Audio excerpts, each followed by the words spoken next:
Hello guys, പുതിയ വീഡിയോയിലേക്ക് അവർക്കും സ്വാഗതം.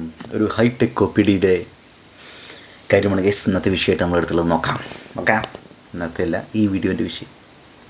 PSC പരീക്ഷയിൽ ഹൈടെക് കോപ്പിയടി ക്യാമറയും ബ്ലൂടൂത്ത് ഹെഡ്സെറ്റും ഒക്കെ ഉപയോഗിച്ചായിരുന്നു കോപ്പിയടിച്ചത്. PSC വിജിലൻസ് വിഭാഗം കയ്യോടെ പിടികൂടി. പെരളശ്ശേരി സ്വദേശിയായ NP മുഹമ്മദ് സഹദാണ് പിടിയിലായത്. ഫെലിക്സ് പുളിക്കൽ വിവരങ്ങളാണ്. ഫെലിക്സ്, PSC പോലെ എന്തായാലും തീരുമാനമായി. ഇനിയിപ്പോൾ PSC എഴുതാൻ പറ്റില്ല, ജോലിയും കിട്ടില്ല. ഇത് എങ്ങനെയാണ് കണ്ടെത്തിയത്? ദിവിഷ്, വളരെ സാങ്കേതിക വിദ്യ ഉപയോഗിച്ചുകൊണ്ടാണ് ഈ ഒരു കോപ്പിയേഡ് നടന്നിരിക്കുന്നത്. അതായത് ഈ പെരളശ്ശേരി സ്വദേശിയ സഹദ് സെക്രട്ടേറിയറ്റ് അസിസ്റ്റന്റ് പരീക്ഷ എഴുതാനായി വരുന്നു. അങ്ങനെ പരീക്ഷ എഴുതുന്ന സമയത്ത് ഇയാളുടെ പോക്കറ്റിന്റെ ഒരു വശത്ത് നമുക്ക് ബട്ടണാണെന്ന് തോന്നുന്നു, പക്ഷേ അതൊരു ക്യാമറയാണ് ഈ പോക്കറ്റിന്റെ അവിടെ സ്ഥാപിച്ചിരുന്നത്. ആ ക്യാമറയ്ക്കൊപ്പം തന്നെ ഇയാൾ ഹെഡ്സെറ്റ്, ബ്ലൂടൂത്ത് ഹെഡ്സെറ്റ് ഇയാൾ ചെവിയിൽ തിരികെ വെച്ചിരുന്നു. ഒപ്പം ഒരു മൊബൈൽ ഫോണും പാൻറിന്റെ അടിയിലായി ഒരു പോക്കറ്റിലും ഉണ്ടായിരുന്നു. അങ്ങനെ ഈ ക്യാമറയിൽ ഈ ചോദ്യപേപ്പർ ഈ ക്യാമറയിൽ പതിഞ്ഞ് അത് പുറത്തുനിന്ന് ഒരാൾ ഇത് നിരീക്ഷിക്കും. ആ പുറത്തുനിന്ന് ഒരാൾക്ക് ഈ ചോദ്യങ്ങൾ ആ ക്യാമറയിൽ ആ ദൃശ്യങ്ങൾ ലഭിക്കും. അങ്ങനെ കിട്ടുന്ന ചോദ്യങ്ങളുടെ ഓരോ ഉത്തരവും അയാൾ പറഞ്ഞു നൽകും. അപ്പോൾ ഹെഡ്സെറ്റ് ചെവിയിലുണ്ട്, ബ്ലൂടൂത്ത് വഴി ആ ഹെഡ്സെറ്റിലേക്ക് ഈ ശബ്ദം എത്തും. അങ്ങനെ ഈ പുറത്തുനിന്ന് ഓരോ ചോദ്യത്തിനും ഉത്തരം ഇയാൾ പറഞ്ഞു നൽകുന്നത് ഇയാൾക്ക് ഹെഡ്സെറ്റിലൂടെ കേട്ട് മനസ്സിലാക്കി ഉത്തരം എഴുതുകയാണ് ചെയ്തത്. ഇതൊരു വലിയ കോപ്പിയേഡ് തന്നെയാണ് നടന്നിരിക്കുന്നത്. അത് PSCയുടെ വിജിലൻസ് വിങ് ഇത് കണ്ടെത്തിയും പിടികൂടുകയുമാണ് ഉണ്ടായത്. മാത്രമല്ല, നേരത്തെ നടത്തിയ പല പരീക്ഷകളിലും സമാനമായ രീതിയിൽ ഇയാൾ കോപ്പി അടിച്ചോ എന്ന സംശയം കൂടി ഇപ്പോൾ മറ്റേ ചില പരീക്ഷകളിലൊക്കെ ഇത്തരം കോപ്പിയടികളൊക്കെ നടന്നതായിട്ട് നേരത്തെ വാർത്തകൾ വന്നിട്ടുണ്ട്. പക്ഷെ PSC പരീക്ഷയിൽ ഒരു പക്ഷേ ഇത് ആദ്യമായിരിക്കും തോന്നുന്നു. എന്തായാലും കർശനമായ നിയമ നടപടികൾ എടുക്കും. എനിക്ക് തോന്നുന്നു അങ്ങനെ ഒരു സർക്കാർ ജോലി എന്ന സ്വപ്നം തന്നെ ഇനി വെച്ചുകൊണ്ടിരുന്നിട്ട് കാര്യമില്ല. PSC ഇതിനു മുമ്പ് കോപ്പിയടി ഉണ്ടായിട്ടില്ല എന്നാണല്ലോ പറഞ്ഞിട്ടുണ്ടായിട്ടില്ലേ ഗൈസ്? ഉണ്ടായിട്ടില്ലേ? അതിന് താഴെ നന്ദിയുണ്ട് മോനെ, ഒരാളെങ്കിലും കുറഞ്ഞല്ലോ എന്ന്. എന്തായാലേ വൻ കോമ്പറ്റീഷനല്ലേ. സെക്രട്ടേറിയറ്റ് അസിസ്റ്റൻ്റ് എക്സാം എഴുതി ജയിൽ വകുപ്പിൽ ജോലി ലഭിച്ച യുവാവിന് അഭിനന്ദനങ്ങൾ. ഇത്രയും ബുദ്ധി ഉണ്ടല്ലോ ഇവനെ പഠിച്ചെഴുതിക്കൂടെ? PSCക്ക് ബുദ്ധിയൊന്നും വേണ്ട. താഴെ PSCക്ക് ബുദ്ധിയല്ല, മെമ്മറി പവറാണ് നോക്കുന്നത്. ഇതിങ്ങനെയുള്ള കുറേ ചർച്ചകൾക്ക് കാരണമായി തീരും, അല്ലെങ്കിൽ ഒരു വഴി ഒരുക്കുന്നു എനിക്ക് തോന്നുന്നു ഗൈസ്. അതുകൊണ്ട് ഈ വിഷയം എടുക്കാമെന്ന് വിചാരിച്ചത്. കോപ്പിയടിയുടെ മാത്രം കാര്യമില്ലത്. ഒന്നാമത്തെ ഈ കോപ്പിയടിക്കുന്ന സമയത്ത് പുറത്തുള്ളവന്മാരെ പരീക്ഷയുടെ തലേന്നാൾ ഇവൻ എന്തിനും സിനിമ കണ്ടിട്ടുണ്ടാവണം. ചിട്ടി റോബോയെ കുറിച്ചൊന്നും പറഞ്ഞില്ലല്ലോ പുറത്തു നിന്നുള്ള ആളെന്ന്. അതെങ്ങനെയാണ് നമ്മൾ ചെക്ക് ചെയ്തിട്ടല്ലേ ഇരുത്തുക? ചെക്ക് ചെയ്യാണ്ടാണ് ഇരുത്തുക. അതിൻ്റെ ഇടയിൽ വേറെ എന്തോ പരിപാടിയുണ്ട് കേസ്. അങ്ങനെ ഉണ്ടായിട്ടുണ്ടാകും. എന്തപ്പത്? അവനെ കുറ്റം പറയേണ്ട. PSC ഉടനെ ആർക്കും ജോലി കൊടുക്കില്ല എന്ന് മനസ്സിലായി. അതുകൊണ്ട് അവൻ വളഞ്ഞ വഴി നോക്കിയെന്ന്. എല്ലാറ്റിനും അതിൻ്റെതായ സമയമുണ്ട് ദാസാന്നൊക്കെ റിപ്ലൈ. ഇനി ജെട്ടി മാത്രം ഇട്ട് പരീക്ഷാ സെൻറ്ററിൽ കയറ്റിയാൽ മതി എന്ന നിയമം വരുന്നത്. കെട്ടിയാൽ മതി ടൈപ്പ് ചെയ്താൽ കയറ്റിയാൽ മതി എന്നാവും. നീറ്റ് എക്സാം കണ്ടിട്ടുണ്ടോ അത്? PSC വിജിലൻസ് വിഭാഗം ഒന്നുകൂടി ശ്രദ്ധിക്കണം. പരീക്ഷ നടന്നു കഴിഞ്ഞ് ആഴ്ചകളും മാസങ്ങളും കഴിഞ്ഞ് കുറച്ച് ക്വസ്റ്റ്യൻസ് ക്യാൻസൽ ചെയ്യുന്നതും കുറച്ച് എണ്ണത്തിൻ്റെ ഉത്തരം തിരുത്തുന്നത് എന്താണ്? യോഗ്യത ഉള്ളവരല്ലേ ക്വസ്റ്റ്യൻസ് ഇടുന്നത്? ഈ സംശയം എനിക്ക് തോന്നിയിട്ടുണ്ട് കേസ്. എന്തിനാണ് ക്യാൻസൽ ചെയ്യേണ്ട കാര്യം? ഉള്ളത് വെച്ച് നോക്ക് തന്നെ. ഈ ക്യാൻസൽ ചെയ്തുള്ള വേറെ പ്രശ്നം എന്താ കേസ് എനിക്ക് തോന്നണത്?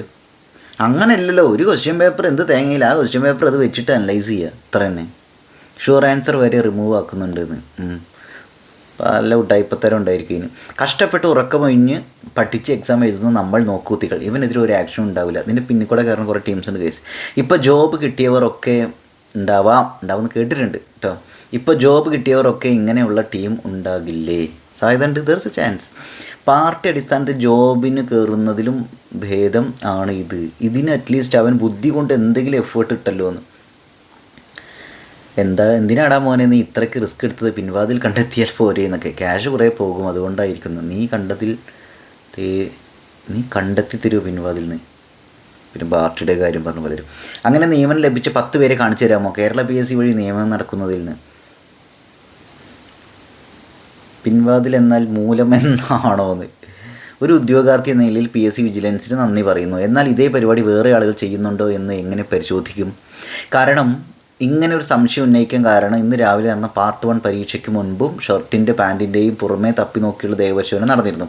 ആ സമയത്ത് ഈ പുള്ളി പിടിക്കപ്പെട്ടിരുന്നില്ല. ഉച്ചയ്ക്ക് നടന്ന പാർട്ട് 2 പരീക്ഷയ്ക്ക് മുന്നോടിയായി നടന്ന ദേഹപരിശോധനയ്ക്കിടെ ഷർട്ടിൽ തപ്പിയപ്പോൾ എന്തോ ഒരു ചെറിയ വസ്തു ഷർട്ടിൽ നിന്നും ഇളകി വീണു. ആ സാധനം ഇളകി വീണില്ലായിരുന്നെങ്കിൽ പുള്ളി സാധാരണ ഉദ്യോഗാർത്ഥിയെ പോലെ പരീക്ഷ പൂർത്തിയാക്കുമായിരുന്നു. അതിൻ്റെ റിപ്ലൈ ഇട്ട് സെൻറ്റർ ഏതാന്നൊക്കെ, ബാക്കിയുള്ള കാൻഡിഡേറ്റ്സ് കൂടി ഒന്ന് ശ്രദ്ധിക്കണം എന്ന്. പിടിച്ച PSC ഓഫീസർക്ക് നന്ദി. എത്ര പേർ ഇതുപോലെ ചെയ്യുന്നുണ്ടാകും, അതിനിടയിലാണ് ഒരെണ്ണമൊക്കെ പിടിയിലാകുന്നത്. ഇവർ ഇങ്ങനെ ചെയ്യണമെങ്കിൽ ഇവന് പരിചയമുള്ള പലരും ഈ രീതി ചെയ്തിട്ടുണ്ടാകും. അവർ സർവീസിൽ കയറിയും കാണും. ഒരുപാട് കോച്ചിങ് സെൻറ്ററുകളുടെ തലപ്പത്ത് വമ്പന്മാരാണ്, അവരിലേക്ക് ഒരിക്കലും അന്വേഷണം എത്തുകയുമില്ല. കേസ് ഞാനൊരു കാര്യം പറയട്ടെ, ഇന്നത്തെ കോച്ചിങ് സെൻറ്ററുകളിലെ പലരും, ഞാൻ 10ാം ക്ലാസ്സുകാരുടെ 10 +2 PSC എക്സാം എല്ലാം കൂടി ചേർത്തിട്ടാണ് പറയുന്നത്, ഇവർ നേരത്തെ കുട്ടി കുറേ ചോദ്യങ്ങളിടും, മോഡൽ ക്വസ്റ്റ്യൻസ്, എക്സ്പെക്റ്റഡ് ക്വസ്റ്റ്യൻസ് എന്നൊക്കെ പറഞ്ഞിട്ട്. അതിൽ പലതും വരലുണ്ട്. ഇവർ പറയുമ്പോൾ ഞങ്ങൾ റാൻഡമായിട്ട് ഇടുന്നതാണ്, അതേ ഓർഡറിൽ വരലുണ്ട്. അപ്പോൾ എനിക്കൊന്ന് മനസ്സിലായത് എന്താ വെച്ചാൽ, ഇവർ ചില ബുക്കുകളൊക്കെ ചില ആൾക്കാരൊക്കെ വെക്കുന്ന സമയത്ത് ഒരു പക്ഷേ ആ ബുക്കുകൾ റെഫർ ചെയ്തിട്ട് അതേ ഓർഡറിൽ തന്നെ ഇടുന്ന കുറേ ടീംസൊക്കെ ഉണ്ടായിരിക്കും. അല്ലെങ്കിൽ ഇവർ തമ്മിൽ നെറ്റ്വർക്ക് ഇല്ലാന്നൊന്നും പറയാൻ പറ്റില്ല. കോച്ചിങ് സെൻറ്ററുകളും അല്ലെങ്കിൽ ഇങ്ങനത്തെ ആളുകളും ഇതൊക്കെ ഒന്നും പറയാൻ പറ്റില്ല. അതിൻ്റെ എന്തൊക്കെ കളികൾ നടന്നുകൊണ്ടിരിക്കുന്നത് അല്ലേ. ഇപ്പോൾ 10ാം ക്ലാസ്സുകാരുടെ തന്നെ ചില ചോദ്യങ്ങൾ, അല്ലെങ്കിൽ +2 തന്നെ ചോദ്യങ്ങൾ അതേപോലെ വന്നിട്ടുണ്ട് എന്നൊക്കെ പറഞ്ഞിട്ട് 10ാം ക്ലാസ്സിൽ ഇതൊക്കെ ഇങ്ങനെ ഇഷ്യൂ ഉണ്ടാവുന്നുണ്ട്. PSCയിൽ ഇങ്ങനെയൊക്കെ ഉണ്ടായിരിക്കാം. കാരണം കോച്ചിങ് സെൻറ്ററുകൾ തമ്മിലും കോമ്പറ്റീഷനാണ്. അതേപോലെ പിൻവാതിൽ നിയമനം ഉണ്ട് എന്ന് പറഞ്ഞിട്ട് പലരും പറയലുണ്ടായിരുന്നു ഇല്ലേ. ഇങ്ങനെയൊക്കെ കുറേ വിഷയങ്ങൾ ഉണ്ടായിട്ടുണ്ട്. അതിൽ ചിലർ പിടിക്കപ്പെടുന്നു അല്ലേ. ഇതൊക്കെ പഠിച്ചെഴുതുന്ന ആളുകളുടെ അവസ്ഥ ആലോചിക്കില്ലേ. ഇവരോടൊക്കെ ചെയ്യുന്ന ഒരു ചതി. ദേഹത്ത് തപ്പൽ ഞാൻ എഴുതിയത് 2 പാർട്ടിനും ഇല്ലായിരുന്നു. എന്തൊക്കെ ഇങ്ങനെ നടക്കുന്നുണ്ടാവും. സ്കാനർ വെച്ചാൽ മതി SSC UPSC പോലെ. SSC UPSC ഒക്കെ എക്സാം എഴുതാൻ പോയിട്ടുണ്ടെങ്കിലേ ബെൽറ്റ് ഇടാൻ സമ്മതിക്കില്ല, മെറ്റലിൻ്റെ ഒരു സംഗതി ഉണ്ടാവാൻ സമ്മതിക്കില്ല. അങ്ങനെ കുറേ കാര്യങ്ങളുണ്ട്. ആദ്യമായല്ല ബ്ലൂടൂത്ത് വെച്ച് തട്ടിപ്പ്. മുൻപ് SA എക്സാമിന് 2 പേര് തട്ടിപ്പ് നടത്തി വാച്ച് കെട്ടുന്നത് നിർത്തിച്ചു. പക്ഷെ അവർക്കെതിരെ നടപടികളൊന്നും ആയില്ല എന്ന്. അവരെയൊക്കെ ആജീവനാന്ത ഡീബാർ ചെയ്തിരുന്നല്ലോ എന്ന്. പുറത്താരാ ചിട്ടിയായിരുന്നു എന്ന്. ജെമിനി അല്ലെങ്കിൽ ChatGPT എത്ര പുറത്ത്. എന്തിനും 2.0 എന്ന്. ഒരുപാട് പരീക്ഷ എഴുതി പരാജിതനായ ആളാണെങ്കിൽ അയാളെ കുറ്റം പറഞ്ഞിട്ട് കാര്യമില്ല. ഞാനും ഒരിക്കലെങ്കിലും ചിന്തിച്ചിട്ടുണ്ട് പിൻവാതിൽ നിയമനമെങ്കിലും കിട്ടിയിരുന്നേലെന്ന്. അത്രയ്ക്ക് വയ്യാന്ന്. അയ്യോ പാവം മനുഷ്യൻ. ഇവിടെ രജിസ്റ്റർ നമ്പർ എഴുതിയിട്ട് 4 തവണ നോക്കുന്നത്, അതിന് തന്നെ ഇല്ല ഇത്. എന്നിട്ട് ബെഞ്ചിൽ കൂടെ നോക്കും, വെറുതെ സമാധാനത്തിൻ്റെ. അപ്പോഴൊക്കെ ക്യാമറ ബ്ലൂടൂത്ത്. അവൻ പഠിച്ച് എക്സാം എഴുതാൻ വന്നവനല്ലാന്ന്. സംവരണത്തിനുള്ള മാർക്കും കുറച്ച് എല്ലാവരെയും ഒരേ രീതിയിൽ പരിഗണിച്ചാൽ വളരെ ഉപകാരമായിരിക്കുന്നു. നിങ്ങളുടെ അഭിപ്രായം എന്താ സംവരണത്തെക്കുറിച്ച്? സംവരണത്തിനുള്ള മാർക്കും കുറച്ച് എല്ലാവരെയും ഒരേ രീതിയിൽ പരിഗണിച്ചാൽ വളരെ ഉപകാരമായിരിക്കുന്നു. പരീക്ഷ എഴുതി ഒരു വഴിക്കായി. ഞാൻ ചിന്തിച്ചിട്ടുണ്ട്, എന്തിനും സിനിമയിലെ പോലെ റോബോട്ട് കൂടെ ഉണ്ടായിരുന്നെങ്കിൽ റാങ്കും കിട്ടി ജോലിയും കിട്ടിയേനെ എന്ന്. എല്ലാവരും ഗവൺമെൻറ് ജോലി തന്നെ വലുത് വിചാരിച്ചിട്ട് പലരും അല്ലേ.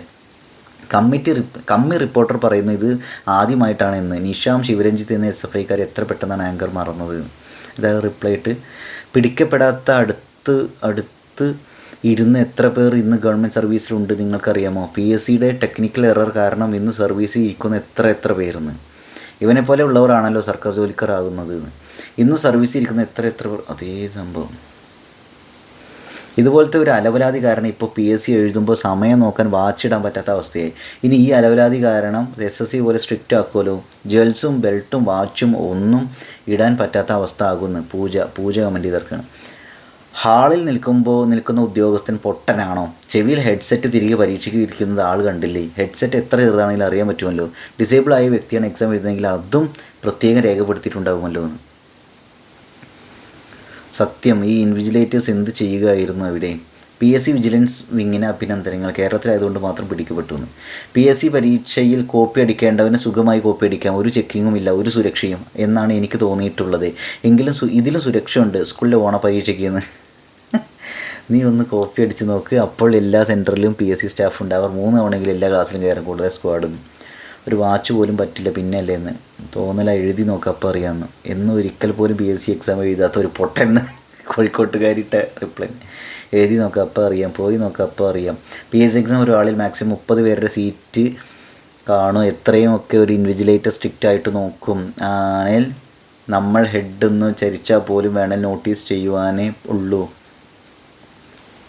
അങ്ങനെ കുറേ സംഭവമുണ്ട് അല്ല കേസേ. അപ്പോൾ ഇതൊക്കെയാണ് സംഭവം PSC എക്സാം അല്ലേ. അപ്പോൾ PSC എക്സാം എഴുതുന്ന ആളുകൾ ശ്രദ്ധിക്കാം. എന്ത് ശ്രദ്ധിക്കൊന്നുമില്ല, പറ്റണ പോലെയൊക്കെ പഠിക്കുക. PSC എക്സാം തന്നെ വലുതെന്നൊന്നും വിചാരിക്കേണ്ട. എല്ലാത്തിലും ഉടായ്പകളൊക്കെ ഉണ്ടായിരിക്കും. Okay, all the very best guys. ഇതല്ലല്ലോ പറയാൻ ഉദ്ദേശിച്ച് ഞാൻ.